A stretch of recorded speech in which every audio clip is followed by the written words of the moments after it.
World of Warfare presents Flying the Hump. Before the Battle of the Coral Sea broke out on May the 4th, 1942, Allied forces in the Pacific theater of war had suffered a blistering string of losses as Japan pushed for control of the western Pacific basin. British forces had suffered crushing defeats in Hong Kong, Malaya, Borneo, and Singapore, while Australian forces had been defeated at the vital resupply port of Rabaul. During March of that same year, Dutch forces were overwhelmed at Sumatra and Java, handing critical oil fields to the Japanese,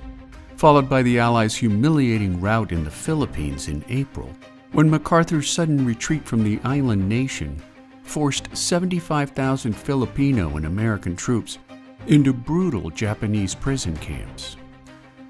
According to the Japanese commander of South Pacific Naval Operations, Admiral Inoue Shigeyoshi, Japan's objective by early May was to capture the large oil field at Port Moresby on the southern peninsula of New Guinea,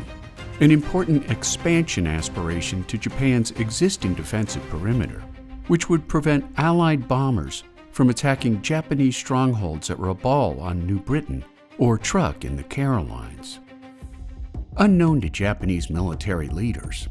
American codebreakers had just broken Japan's main operational cipher, JN-25B, allowing Allied carriers Lexington and Yorktown to intercept the Japanese strike force on May the 4th, beginning a 4-day battle which was completely fought from the air. Considered the first modern naval battle in military history, as well as the first carrier-on-carrier engagement, wherein neither carrier group fired directly upon enemy ships.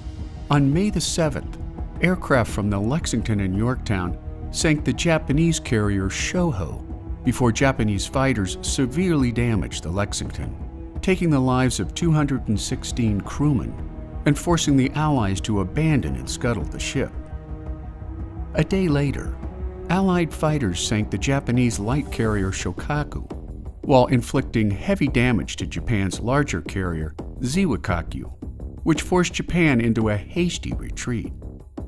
While the battle lacked a decisive winner, the Allies successfully blocked Japan's capture of Port Moresby,